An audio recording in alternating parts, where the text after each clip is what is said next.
let's bring out our star, the creator and originator of Bugs Bunny, Mel Blanc. Come on.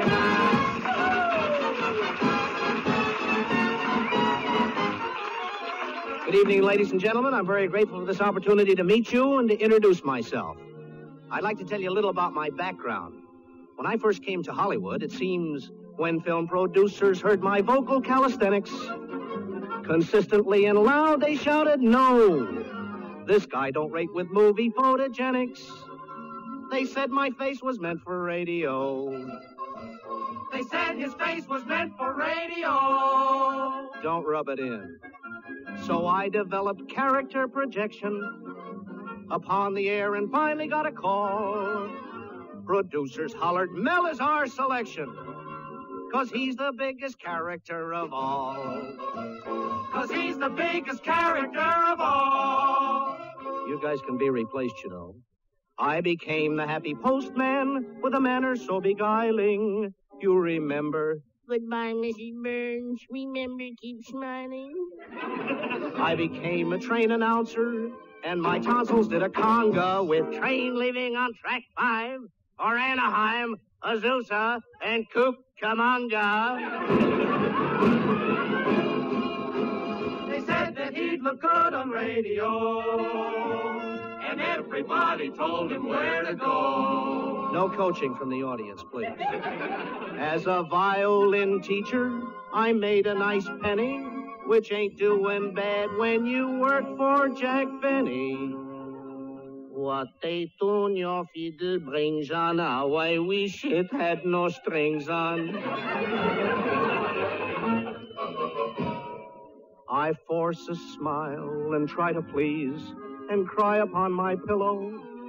I've even been Calliope's, forgive me please, Petrillo. The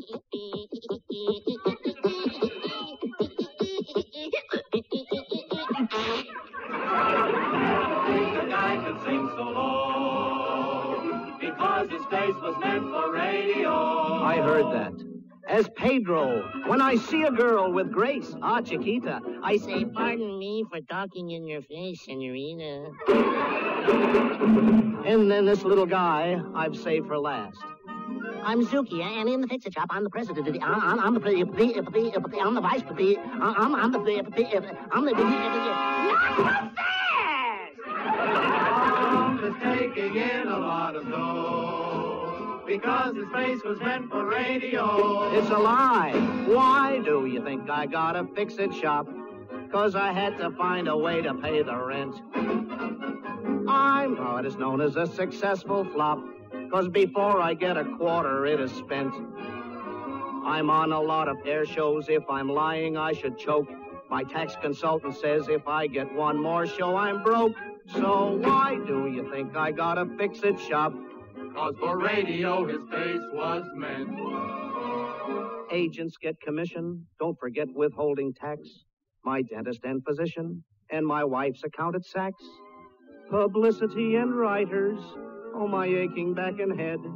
If I get laryngitis, then I might as well be dead. My paper profits grieve me, 'cause they never reach the bank. My assets, please believe me, like my second name, are blank.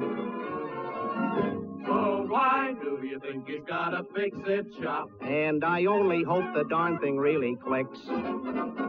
I am the lowest of the guys on top. He has found that fame and fortune doesn't mix. There's dough for entertainment, bills and bills the whole day long. I even had to pay a guy to write this stinking song. So why do you think I got a fix-it shop? 'Cause I'm really in a heck of a fix. In car fare. I'm really in a heck of a fix.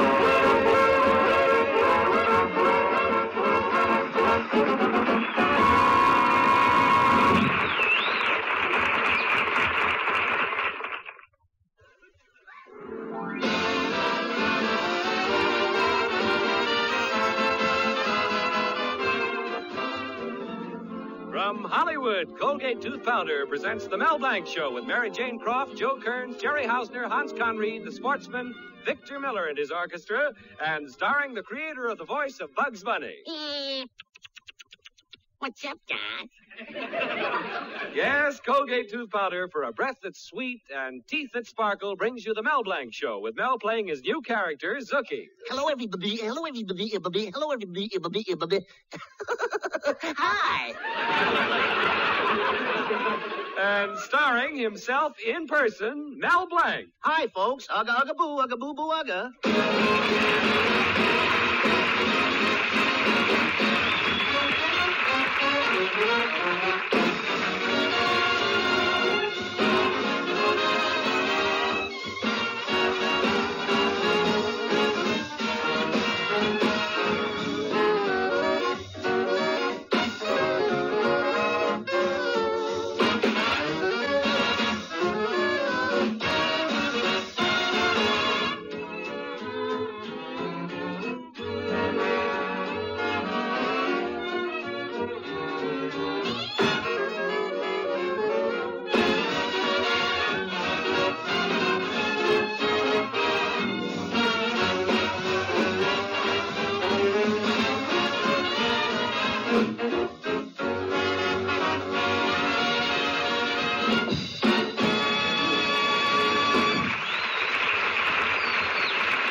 It's 2 weeks until Christmas, and in Mel Blanc's little town, young men, eager to make a good impression, are buying Christmas gifts for their young ladies.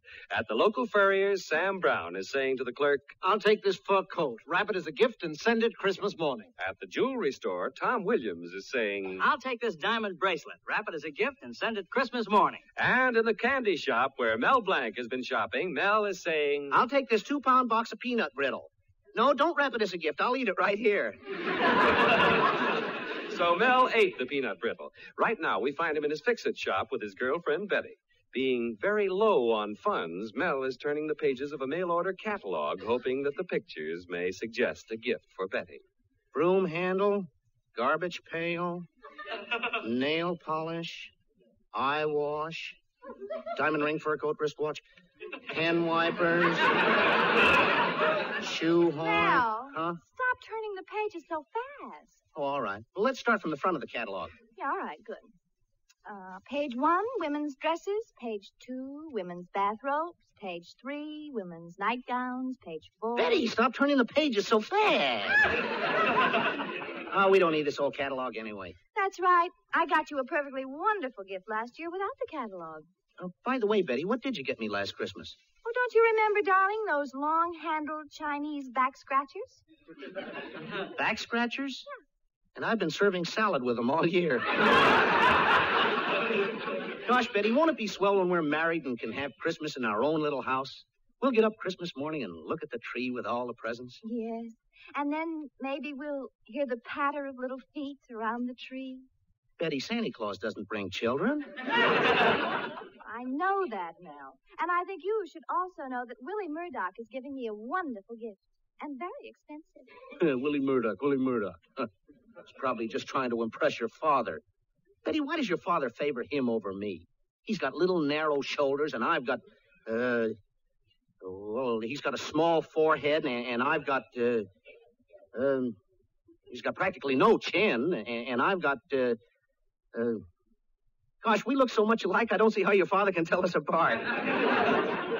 Willie will take care of that with his Christmas gift. Oh, is that so? Well, I'm going to get some money and get you a much bigger Christmas present. Oh, hello, Mr. Colby. Hello, Father. Betty, are you here again? How many times have I told you to stay away from this no-good, timid nincompoop? Father, that's not true. Mel is not timid. Yeah, that's right, Betty. Betty, this pauper will never amount to anything. Is that so? Yes, that's so. I bet you don't have a quarter to your name. Is that so? That's so. Well, look, Mr. Colby. Betty, you go on back to the supermarket. You should be helping Willie prepare for the new radio program. Yeah, all right, Father. Goodbye, Mel. Bye, Betty. Mr. Colby, did you say something about a radio program? Yes, but it needn't bother you. Needn't bother me, Mr. Colby? Me, the greatest actor in town? Oh, never mind that.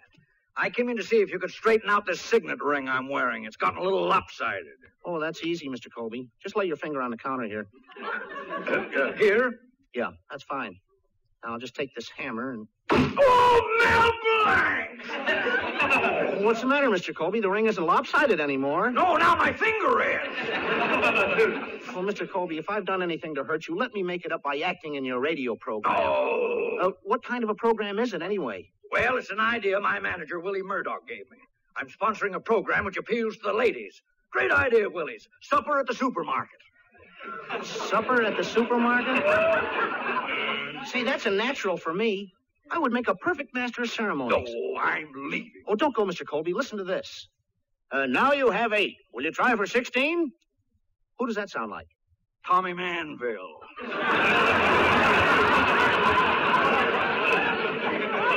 No, Phil Harris. I'll even do his accordion. I should have said Baker. I'll even do Baker's accordion. I can do either one of them, but I'll do Phil Baker's accordion. Listen to this.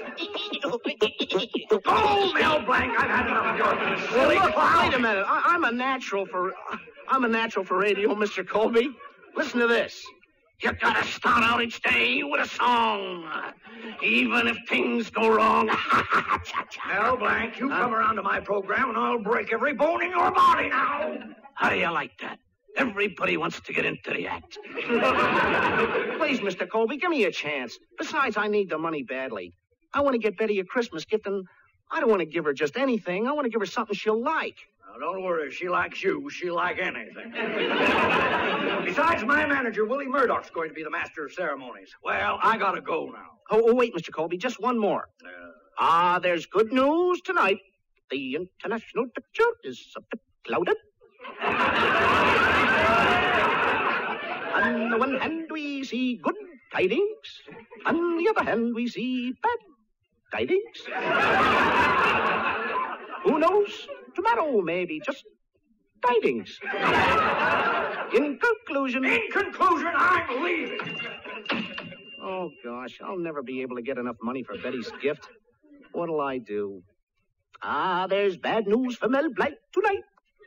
In conclusion, we can safely say that for Mel, it looks very blank.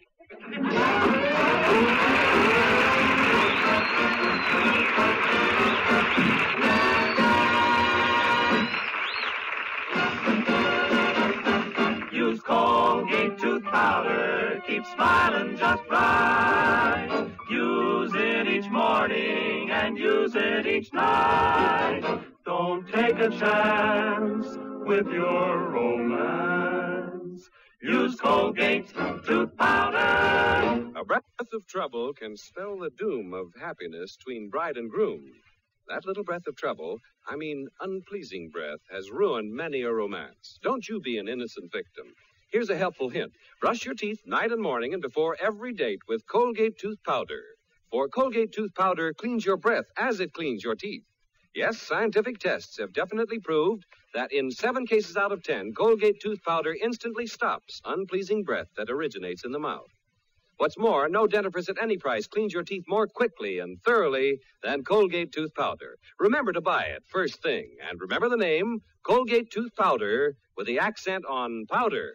Don't take a chance with your romance. Use Colgate tooth powder.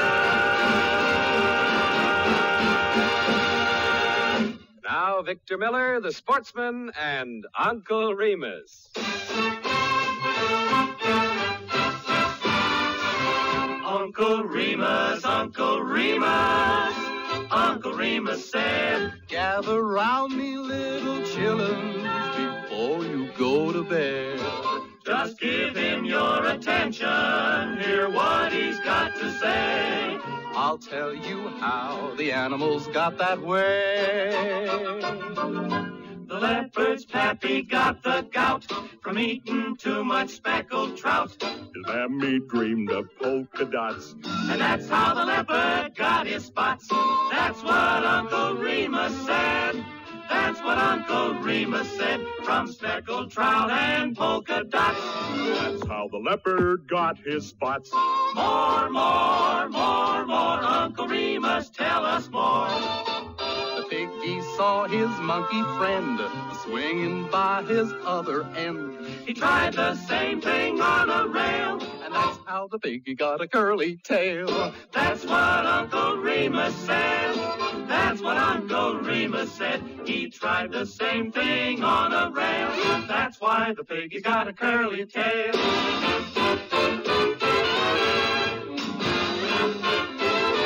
That's all, little chillins. That's all, little chillins. Be good, little chillins.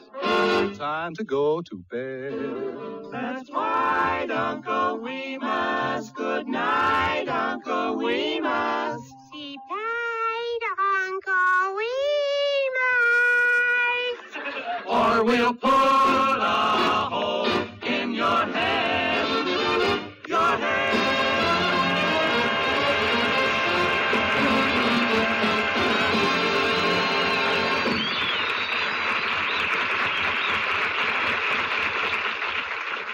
Mel Blanc tried to get the job of Master of Ceremonies on Mr. Colby's new radio program, Supper at the Supermarket, so that he could buy his girlfriend Betty as expensive a gift as the one his rival, Willie Murdoch, is getting her. But Mr. Colby turned Mel down cold, and Mel still hasn't been able to raise any money. However, the wonderful thing about Mel is that he never worries. Despite his predicament, he calmly goes about his duties in the fix-it shop. Right now, his keen mind is tackling the delicate problem of restoring the voice of a mama doll. Gosh, if Willie gets Betty a better present than I do. With experienced fingers, he deftly manipulates the mechanism of the voice of the doll. I gotta get some money. Gee, my customers owe me plenty. Now, having completed the delicate operation, he tips the mama doll gently forward. Just like new. Oh, I know what to do. Hey, Zuki! Yeah, Mel. Look, Zuki, here's the list of people who owe us money. I want you to go out and collect it. Oh, okay, Mel. You can depend.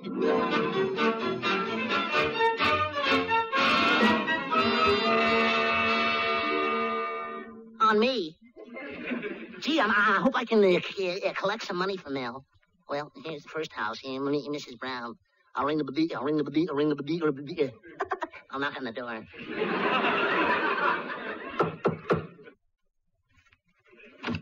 Hello, Mrs. Brown. I came to collect for Mel's repair job on your washing machine. What?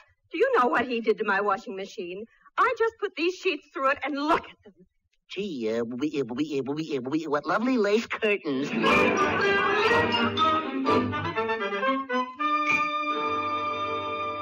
Well, here's the Jones house. How do you do, Mrs. Jones? I came to collect a bill for Mel Blanc.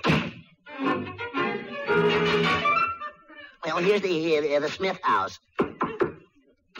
How do you do, Mrs. Smith? I came to collect... Well, here's the Gibbs house. How do you do? Well, here's the Martin house.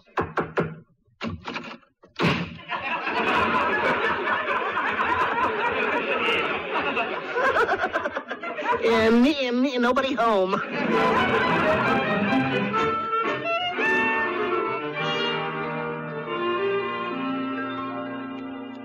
Well, Zuki, how did you make out? Oh, I collected 10 to the 5 to the 3 to the not a dime. Oh, Mel, here comes Mr. Cushing, the president of the Loyal Order of Benevolent Zebras. Thanks. Hello, Mel.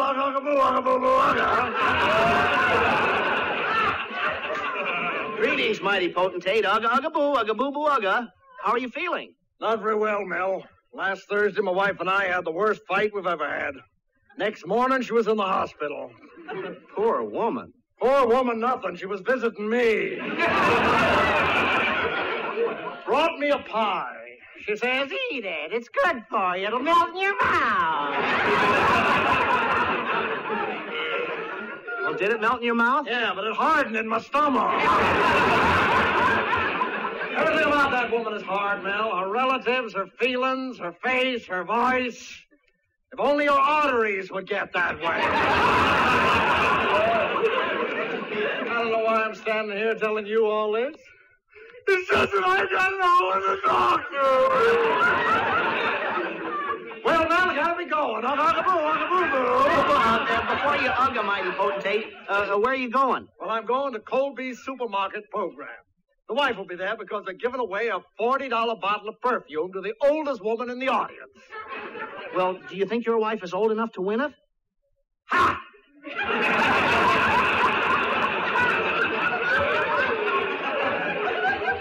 You really married a woman much older than you, didn't you? Mel, age didn't matter. When I first met my wife, Babe, I worshipped the ground she walked on. Besides, she owned the property.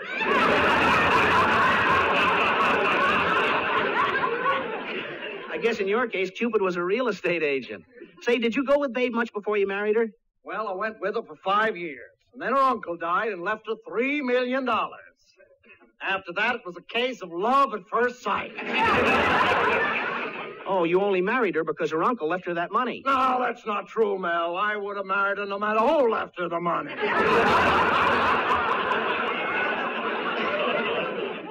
Mel, how different it was when we were first married. I remember I carved our initials on a big tree. She was so touched, she kissed the tree. How romantic. Then what happened? The tree died. Mel, you're not listening very carefully. Well, I was just thinking. If I was the oldest lady in Colby's supermarket, I'd get the $40 bottle of perfume. Then I'd give it to Betty, and that would settle everything. Say, mighty potentate, do you know where I can get a lady's wig? Well, I could let you have one of my wives. But I won't have any part of such skullduggery. Goodbye, Mel. Ugga-boo-ugga-boo-boo-ugga. Ugga-ugga-boo-ugga-boo-boo-ugga. Gosh, I wonder how I sound as an old lady.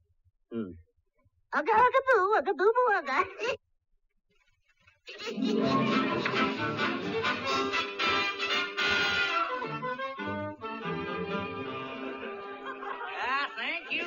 Thank you, ladies and gentlemen. Well, are we having fun? Isn't supper at the supermarket a gosh dandy program? Ha, ha, ha. Yes, sir. Well, the woman with a funny hat can sit down now. Well, this is Willie Murdoch handing the mic back to your host, Mr. Colby, who will select the very oldest lady in our audience.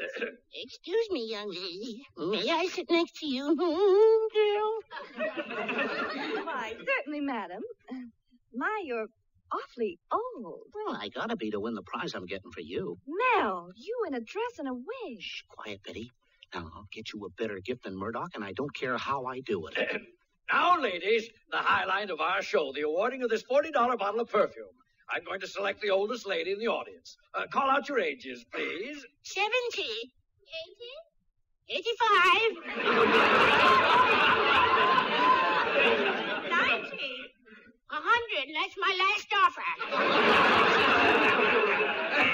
That's a very quaint way of putting it. Madam, did you say you were 100? That's right. 100 going on. Going on what? On adrenaline.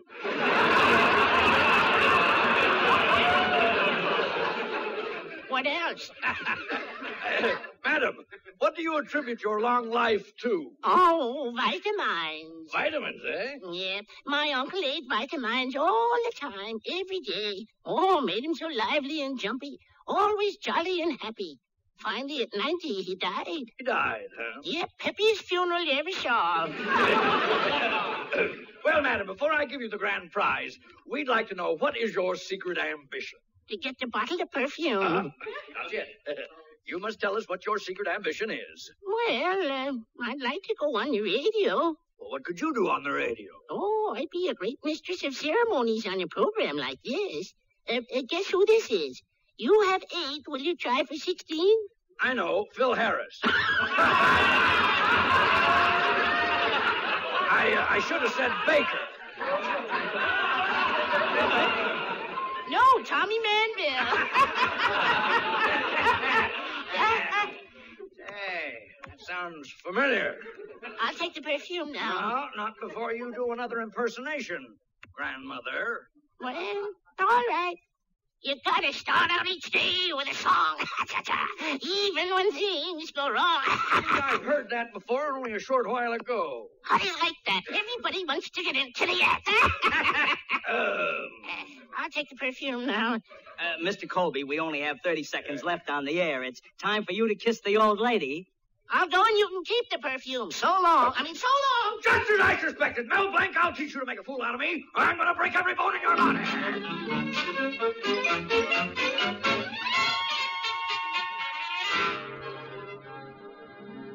Gosh, Betty, imagine your father throwing me out like that. A fine way to treat an old lady. Oh, Mel, darling, it's all my fault. I should never have mentioned Willie Murdoch's gift to you.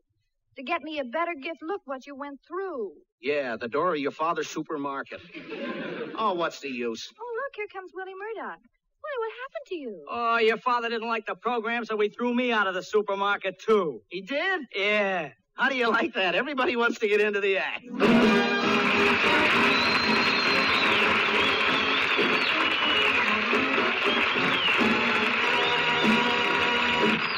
Blanc will be back in just a minute. Use Colgate tooth powder, keep smiling just right. Use it each morning and use it each night. Don't take a chance with your romance. Use Colgate tooth powder. You know, that breath of trouble, unpleasing breath, has put the brakes on many a promising business career. So be on your guard against this handicap.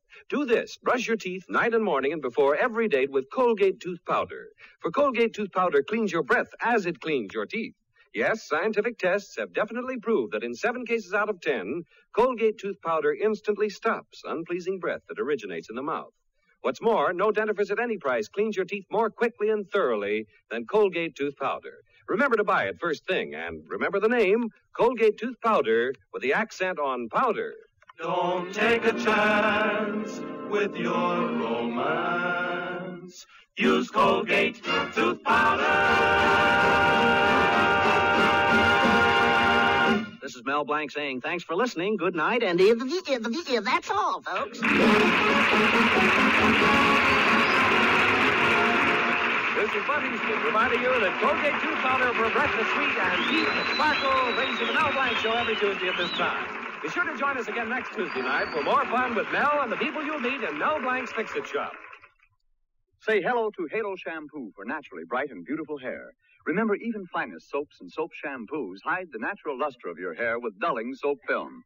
But Halo Shampoo contains no soap, therefore leaves no dulling soap film. Even in hardest water, Halo makes oceans of rich, fragrant lather, quickly banishes loose dandruff and dirt. Halo needs no lemon or vinegar rinse. Say hello to Halo and goodbye to dulling soap film. Get Halo Shampoo at any cosmetic counter.